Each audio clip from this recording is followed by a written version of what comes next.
name, and I thought we were over there closer to the Chateau Frontenac at the waterfront, but oh no, we're over here outside the city gates. Here's our hotel with our room up there on the 7th floor on the corner with a panoramic view. And here's what we see from our room. And now we are down below, headed into the old city.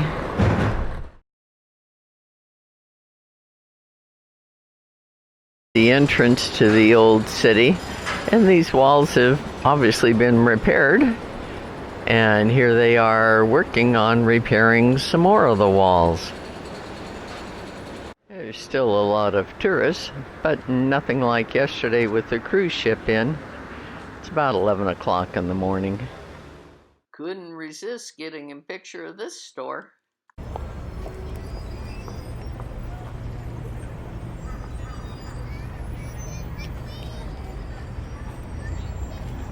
This is the Basilica of Notre Dame in Quebec City.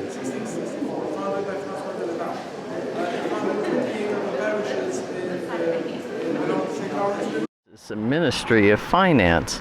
I see lots of different dates. There's 1534 and some animals. And then something in the middle there. Looks like souvenirs, not souvenirs. Over there it says 1608. Oh well, they spent a few bucks building their Ministry of Finance. Outside the Chateau Frontenac, the Fairmont Hotel, is this nice boardwalk overlooking the St. Lawrence River.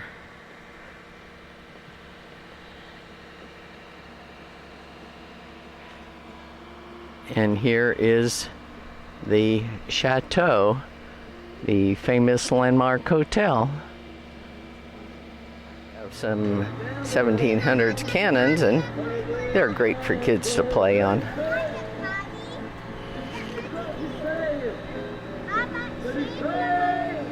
Quite peaceful these days. Here at the end we have a slide. That'd be a good way to get from the upper area to the lower area. Seems to be closed today though. Obelisk has Montcalm on one side and Wolfe on the other. They were both killed in the battle. There's a ferry that goes across the river. I thought I saw one yesterday.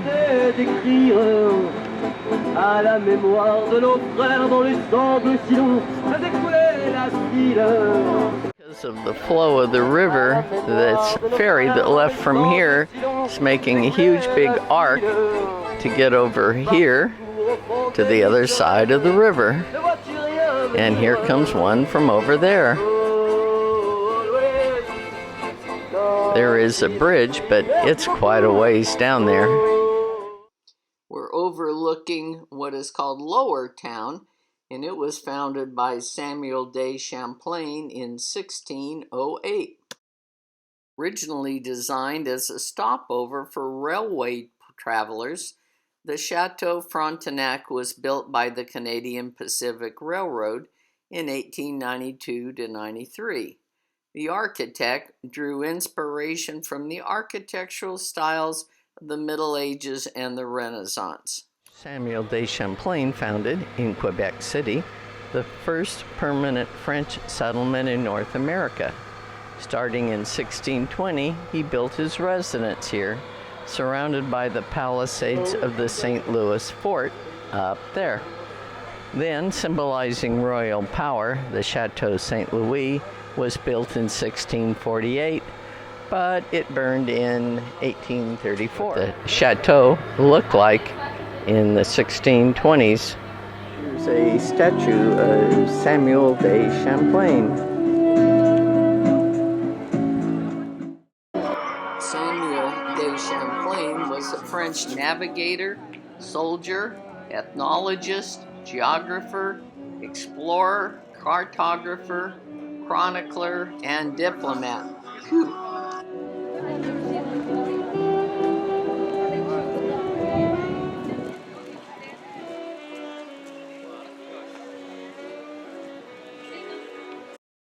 Well, here comes a funicular. I suppose if you were on a cruise ship that was docked right there, this might be a worthwhile way to get up here to the town.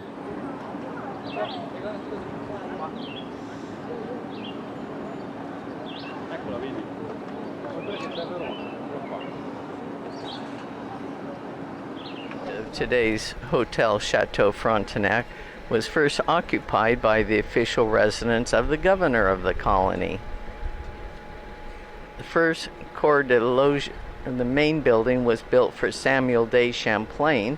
It was modest, but another French guy made it into a palace that reflected the grandeur of Louis XIV, the Sun King. St. Louis had burned down in 1834, and they decided to build a world-class luxury hotel on the site. And here's some designs of furniture that evoked European styles, French, English, and Italian castles and manor houses, to be used in rebuilding this castle. Hotel in 1908. Had the big boardwalk and the little blue and white canopies, and it looks pretty much the same today, except for the garb. This hotel won an award as the most charming hotel in the world prior to 1924. Well, we went here for lunch. Le Petit Chateau is tucked in right next to the Chateau Frontenac. They specialize in crepes, so that's what we had, and I also had a hard local cider. Since the weather was quite nice this day, we ate outside. And here's a couple locals headed to work. And here's something I didn't know. The first Quebec conference was a highly secret military conference held during World War II by the governments of the U.S., United Kingdom, and Canada. This Gothic monument of faith and fountain was erected in 1916 to commemorate the 300th anniversary of the establishment of the Catholic Church in Canada. This is the Quebec City Hall, and in front of it is this large clock that was a gift from Switzerland for Quebec City's 400th anniversary. The clock took 6 years and hundreds of specialists to make. Its components are 300 to 400 times larger than those of a watch. In front of the City Hall is this water fountain. And these young boys are having great fun playing in it.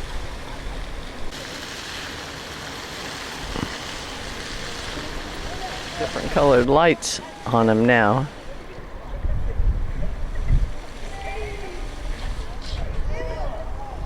Okay, here we go.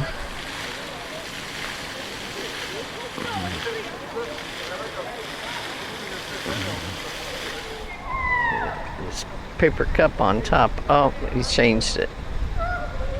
You can get them to shoot up pretty high.